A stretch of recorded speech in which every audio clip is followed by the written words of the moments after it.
After my parents passed away, my brother threw me out of the house. At the reading of the will, he laughed and said, "You won't get anything." But when the lawyer opened the final document and read my name, the entire room went silent, because my brother had no idea what my parents had left for me. My brother closed the door and said, "This house is not yours anymore." I was standing outside my own home just 3 days after my parents' funeral. He was smiling. He was certain I had nothing left. Even on the day of the will reading, he sat there with the same confidence. "You are not getting anything, Emma," he said in front of everyone. But when the lawyer opened the final document and read my name, the entire room went silent, because my brother had no idea what my parents had left for me. My name is Emma Wilson. I am 34 years old, and I live in a small town in Colorado. My father, Robert Wilson, was a quiet man. He did not talk much, but when he said something, everyone listened. My mother, Susan Wilson, had a gentle heart. She always tried to keep our family together. And then there was my brother, Daniel Wilson. Daniel was 4 years older than me. He was the family's favorite son, at least, that was how he acted. He was confident. He spoke loudly, and he believed he deserved everything. The difference between us was obvious from childhood. When Daniel wanted something new, my father would say, "Give him a chance."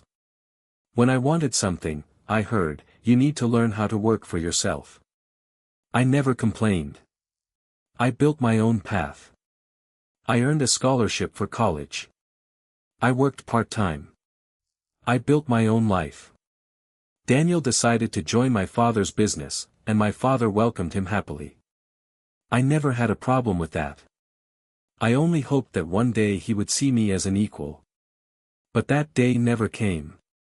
When my father became sick, I visited him every week. I cooked for him, I drove him to doctor's appointments, I spent time with him. Daniel came occasionally, but whenever he came, he only talked about one thing: "Dad, I need to discuss the business." I found it strange, but I stayed quiet. Then one day, my father passed away. 6 months later, my mother passed away too. That was the hardest time of my life. I had lost both of my parents, but I did not know the biggest problem was still waiting for me. 3 days after my mother's funeral, I returned home, the house where I was born, the house where my childhood pictures still hung on the walls, the house filled with memories of my parents. But when I arrived, my belongings were outside. I stopped. "What is this?" The door opened. Daniel stepped outside. There was no sadness on his face. "You shouldn't be staying here," he said.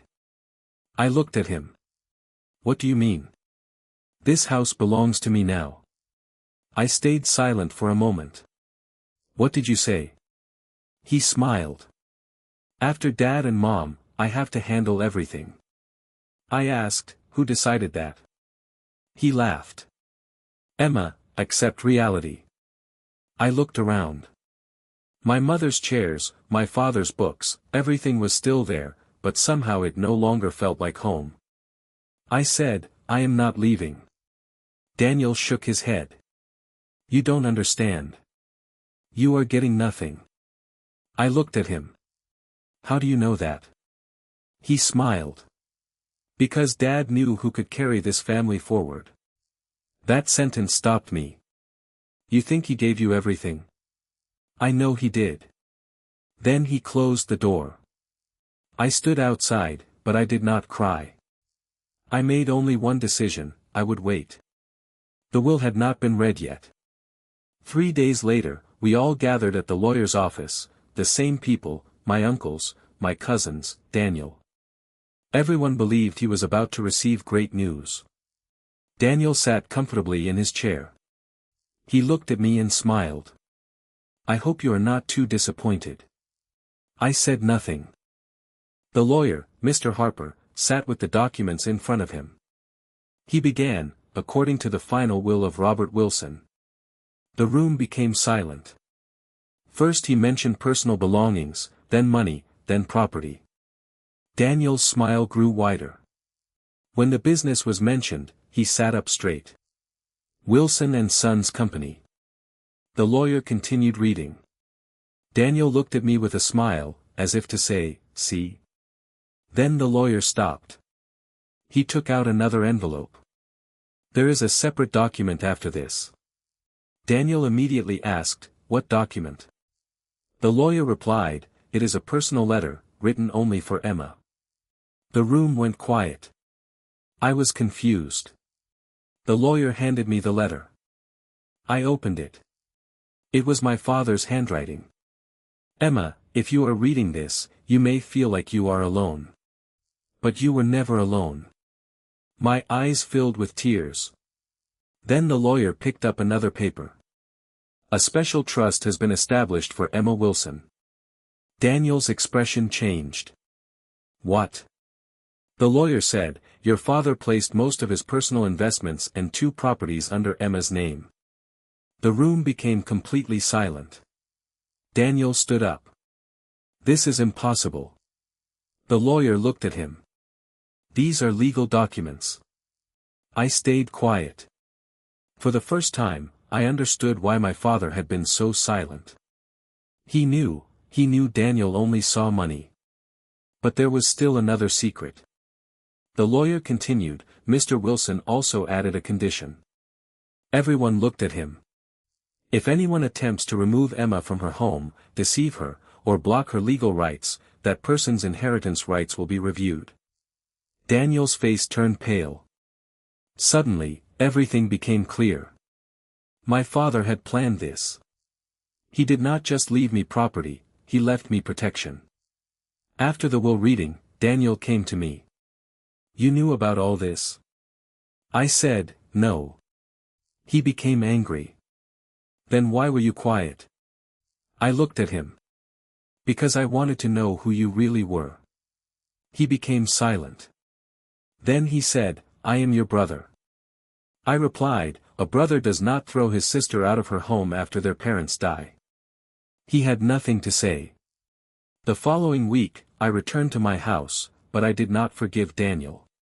A few months later, another truth came out. My father's former accountant told me that Daniel had been misusing company money for years. My father knew everything. That was why he never gave Daniel complete control of the company. That was the second secret. Daniel was not only greedy, he was also someone my father could not trust. I took legal action. Daniel had to step away from the company. The same brother who believed he would take everything was now facing the consequences of his choices. A few months later, he came to my house. This time there was no arrogance on his face. Emma, we need to talk. I asked, about what? I made a mistake.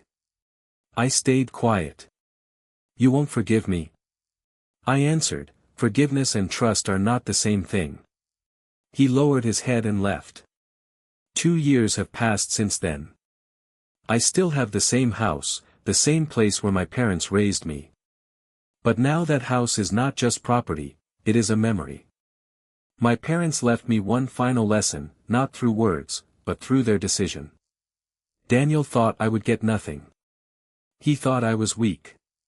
But he forgot one thing, my parents knew me. And in the end, the daughter everyone thought was silent was the one who became the true heir.